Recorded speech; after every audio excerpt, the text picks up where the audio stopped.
This presentation, titled The Audit Aftermath, How to Drive and Embrace Change Within Your Organization, comes to us from Katie Labedz. Katie is the president of Learning to Lean, LLC. She has been practicing Lean and Six Sigma concepts for the past 20 years and is a certified Lean Six Sigma Master Black Belt and project management professional. She has a diverse background that includes manufacturing, materials, supply chain, and IT in the automotive and electronic industries. Katie makes it her professional goal to expose the genius in all of her students. She has also authored a book, How to Improve Absolutely Anything, Continuous Improvement in Your Home, Office, and Family Life. And with that, take it away, Katie. Thanks, Mike. So hello, everybody. It's a pleasure to meet you today. I'm so glad that you could join us for this session to talk about driving change in your organization after your audit. So let's jump in and get started. So as we know, we have our audit and we, of course, have the action plan that surrounds it. We have those actions that we have to take, and between the actions and the time for us to come back and revisit is where we insert change. And today we're going to talk about what that really feels like as an organization, as individuals, and how to make that change a little bit easier for everyone. So in other words, you've completed your audit and you've essentially handed your keys to your client to the car with a list of all the things that they need to do in order to fix it, to ensure that the car is road ready. But that's not always how it's viewed. Let's be realistic. From a team perspective at your client, they may not view it as something as exciting as being able to drive a car. Why do you think that some people look at change as an awful tasting potion that they hope to never have again? So today we're going to talk about 3 reasons why people resist change.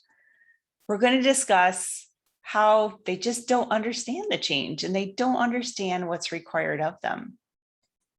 We'll also discuss how some people believe it's a one-person job.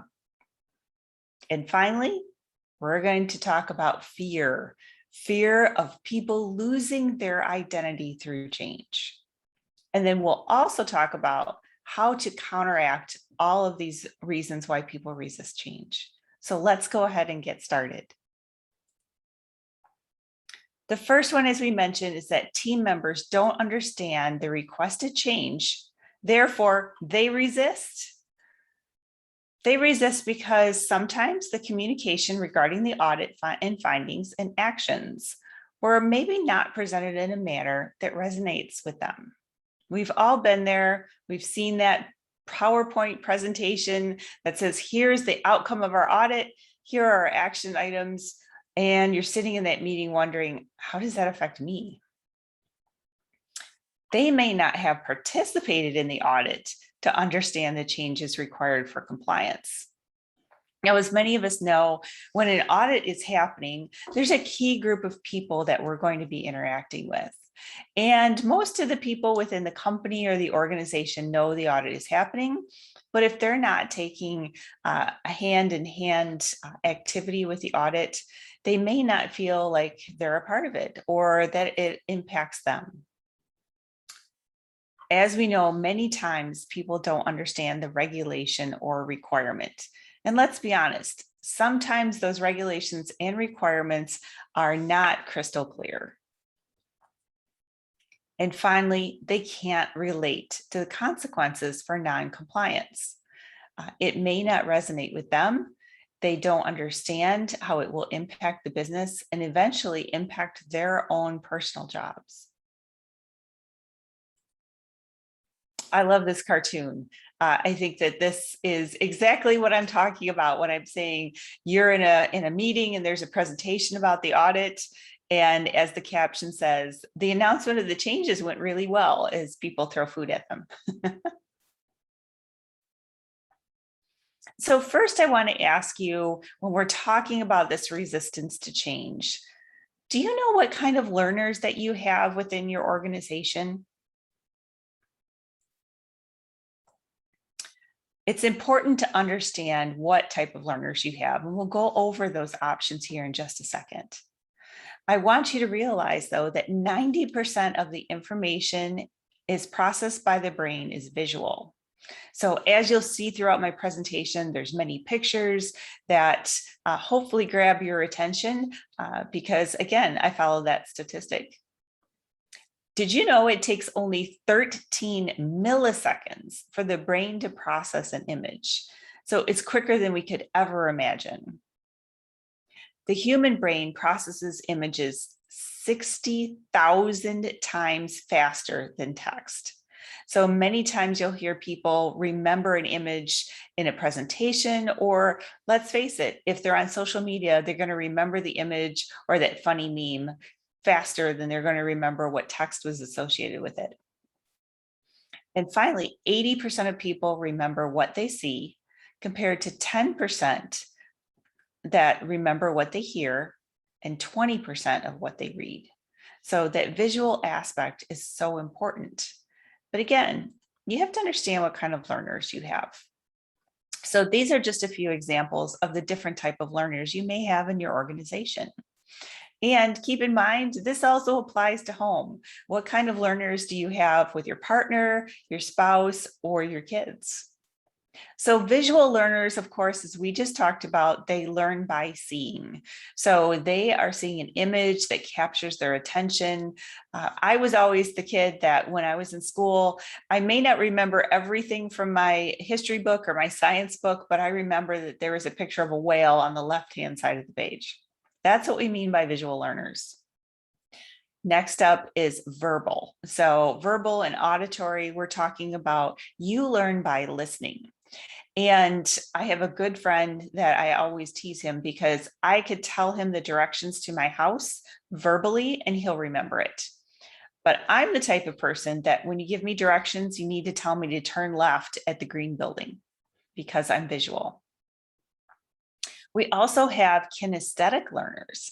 So kinesthetic learners are those learners that learn by doing.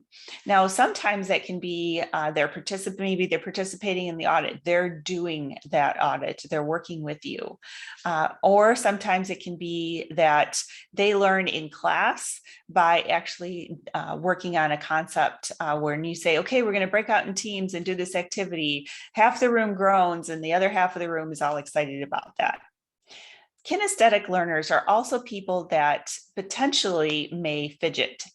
So when you're in a meeting and you have people that are playing with their pen, or they could be doing something else, maybe they're moving around in their seat, those are kinesthetic learners.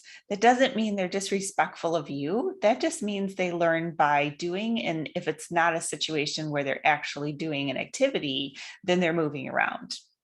These are also the kids in school that sit and learn on an exercise ball. Many schools have implemented that where the kids can sit on an exercise ball so they can be in motion and that they learn a little bit easier.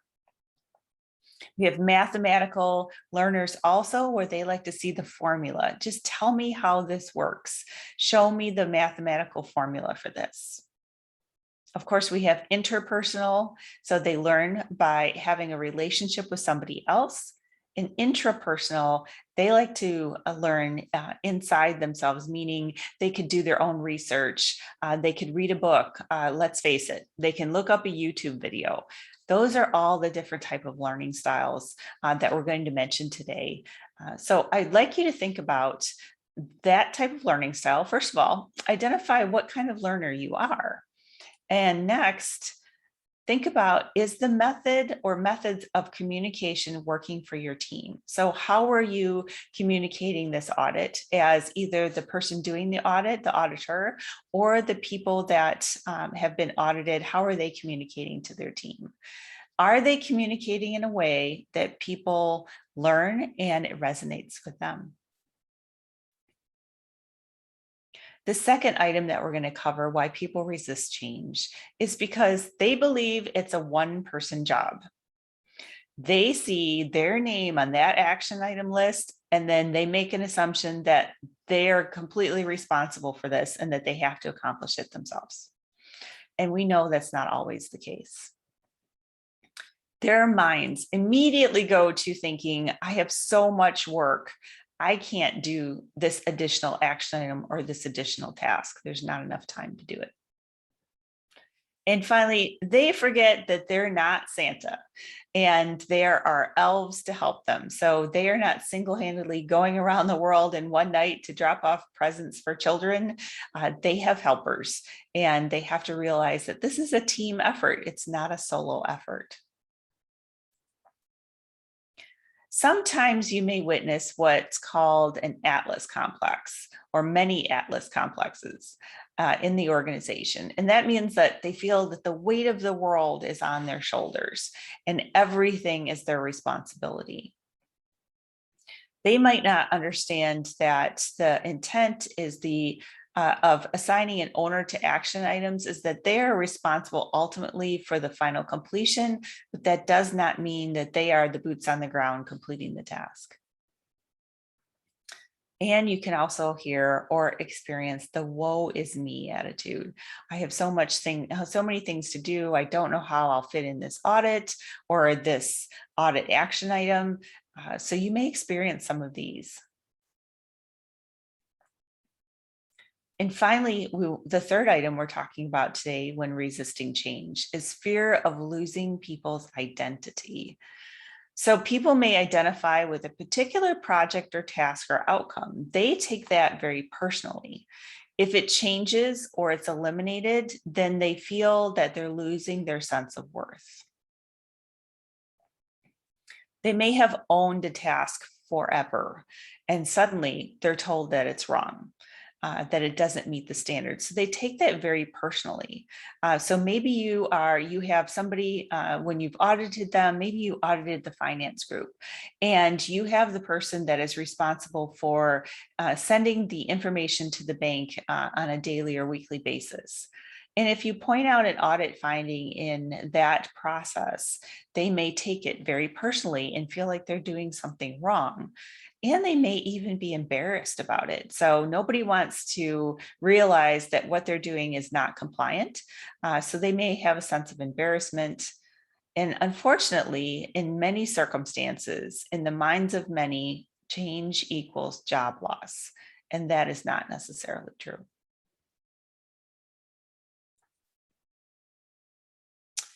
This is Sally. As I just mentioned an example, she is the go-to person for payroll. In fact, she's been doing payroll manually for the company for the last 20 years.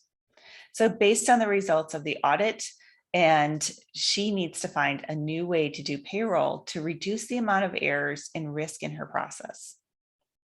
Sally, as you can tell, takes that news very personally. And now she's worried that she will lose her identity as the payroll go-to person and maybe even her job because she has not kept up with the times and hasn't already automated the process. So these feelings are real, and we have to recognize that. Now, let's admit, sometimes driving change can feel just like this. This man right here is my great-grandfather. He's the first cat herder in our family.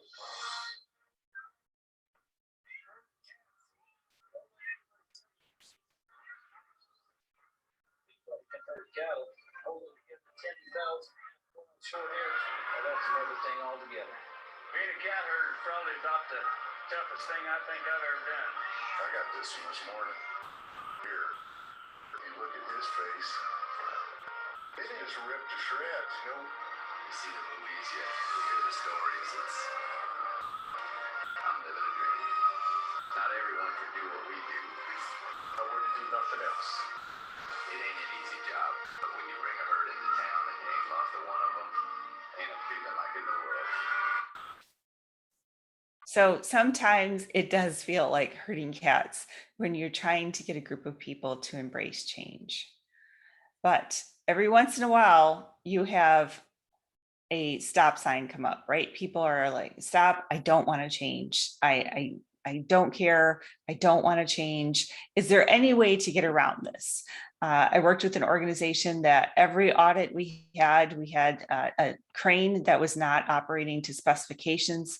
It did not meet the quality audit. And they tried to grandfather clause everything in so that they wouldn't have to change. So let's talk about a little story. I'm sure you're familiar with Blockbuster and Netflix. So way back in 2000, when Netflix was still an up-and-comer, Reed Hastings, the company's CEO and co-founder, proposed a partnership between Blockbuster and Netflix. He suggested a plan in which Netflix would handle Blockbuster's online services, and Blockbuster would manage Netflix physical DVD rentals. Netflix had just begun a subscription service, and Hastings saw a future in this model. The Blockbuster team laughed Hastings out of the boardroom. They thought the plan was absolutely ridiculous. There was no way in their minds that an online subscription service would be something that the customers ever wanted. Well, we know what happens in this story. Rather than partnering up, Blockbuster decided to continue to focus on the physical rental stores. And as we know, that same year, the company even turned down an offer to purchase Netflix for $50 million. In 2007, Blockbuster saw new leadership in its business strategy that emphasized online streaming. But it was too late. In 2010, Blockbuster filed for bankruptcy, and the competition from Netflix helped to drive them into bankruptcy and other on-demand services, as we all know today. So what does that mean? This is an illustration of what happens when you oppose change. By the time Netflix began its meteoric rise, Blockbuster had already reached stagnation. We want you and your team and your customers to embrace change. Well, how exactly do we do that? There's 3 ways that correspond to our 3 reasons for resistance to change. Here's 3 ways to drive and embrace change. The first way to drive and embrace change is through communication and consequences. The second one we'll cover is talking about trust and support. And finally, we'll talk about redirecting value. For communication and consequences, I want you to think about a few questions. Are you communicating in a way that everyone can understand? If you're just sending an email with just text to everybody that was involved in the audit, does that really resonate with all of your audit and intended audience? Is your intent clear, concise, and easily understood by most? And are you communicating the consequences for the actions not completed? So we can say that we're failing the audit, but what does that really mean if we fail the audit? What are the intended consequences, either immediately or down the road? Now, you may be wondering, how do I understand what type of learners I have? And how can I cater my communication to them? First of all, you can ask what type of learners you have. You can obviously get some help from other people, like in your HR department. You can also observe yourself. So if you are telling somebody, we need to do this action, we have to take this task, you're saying it verbally, and they're able to go back and complete it, they may be auditory learners.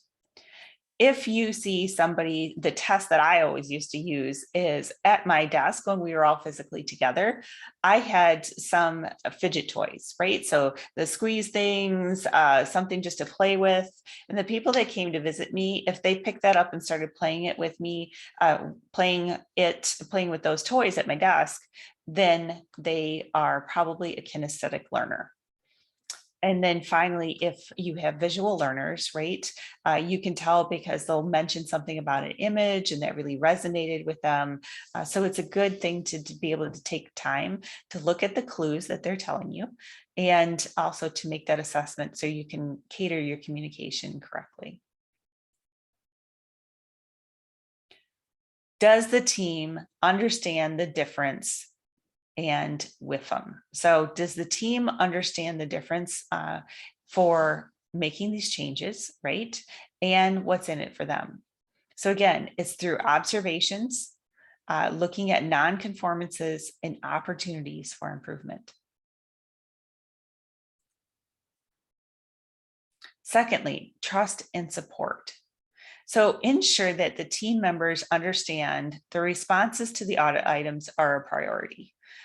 So you may be, any team is working on a wide variety of things all at the same time, but they have to understand that this is a priority for them to work on. They are not responsible and not single-handedly fixing everything. So they may be the owner of a task, but that doesn't mean that they are a team of one all the time.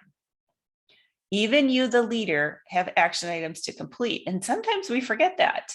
We feel that as an organization, we have people that are working on this, and the leader, it looks like, perception, that the leader doesn't have anything to work on, but that's not true. So making sure that people understand that you as a leader have things to do too.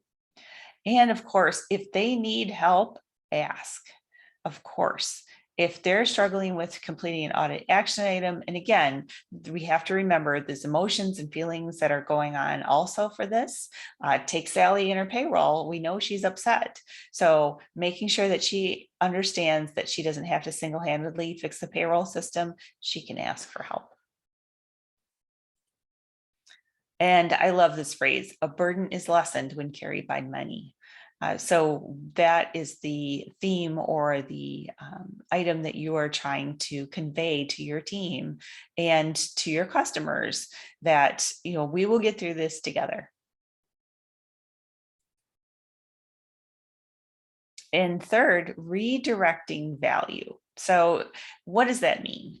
It means improvements take place in processes that allow team members to do more value-added work to benefit the customers and company. So we're really trying to say, Sally, we're going to automate this process to allow you to have more time to work on something else. And it may be something that you recognize or your customer recognizes that she has some skills and abilities that may not be currently utilizing it, and we can continue to grow her as a person and as an employee. An audit, observation, or non-compliance is not a direct reflection on the individual. It's a reflection of the process that they are following. It's not a personal thing, it's a process thing. And remember, you are a genius. Let's continue to grow and develop those areas. Everyone is a genius. Like Mike said in my intro, I truly believe that. Let's continue to grow and develop that. Now, when we're talking about value, what kind of value is it? And first of all, value is defined by our customers, right? So whether you are the customer of the audit or you have customers because you are the auditor, we have to recognize what value is. And there's three types of value. So there's value add, business non-value add, and non-value added activities. So when we do an audit, we are focusing on obviously following regulations and compliance requirements, but we're also giving people the opportunity to eliminate non-value added activities. Just quickly, value-added activities is something that the customer is willing to pay for. It is done right the first time. Now, that doesn't mean you or your customers have perfect processes, and as soon as they implement a change, it's correct and no problems. It just means that you have a repeatable process with predictable results. And it changes form, fit, or function, or it transforms your product.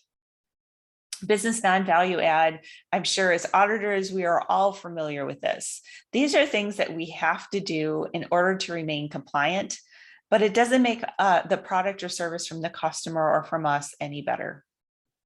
And of course, non-value add are items or tasks that utilize as resources but it adds no value, and that's commonly known as waste. Maybe change isn't quite so hard, and maybe you just need a little practice to understand that change can happen, and change is good for you and for your organization or your customer's organization.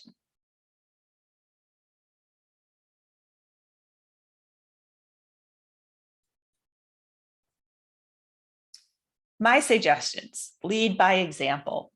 Use your knowledge, use your tools, and encourage others to think differently.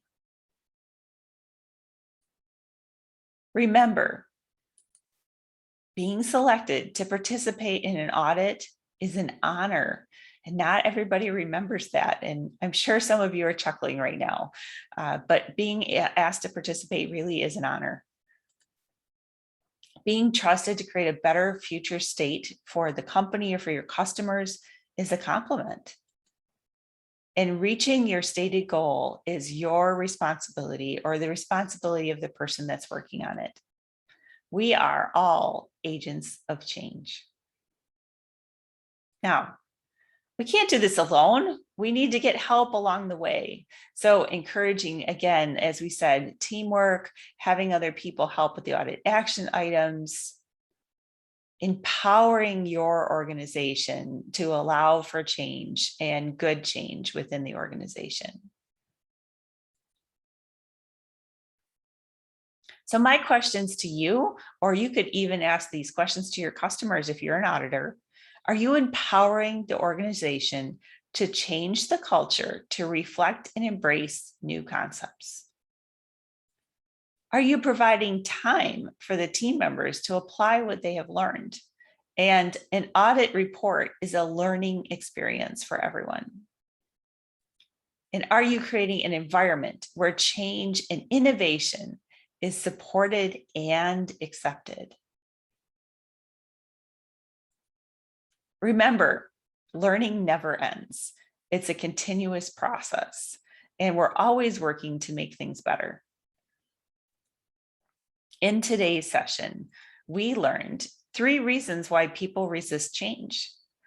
They don't understand it, they believe it's a one-person job, and there's some fear of losing their identity.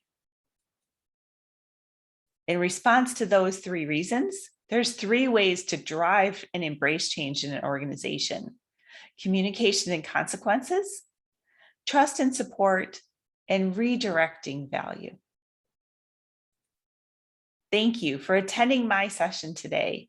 I'm honored that you chose the session to watch. And if there is anything that I can do to help you or your customers, please don't hesitate to contact me.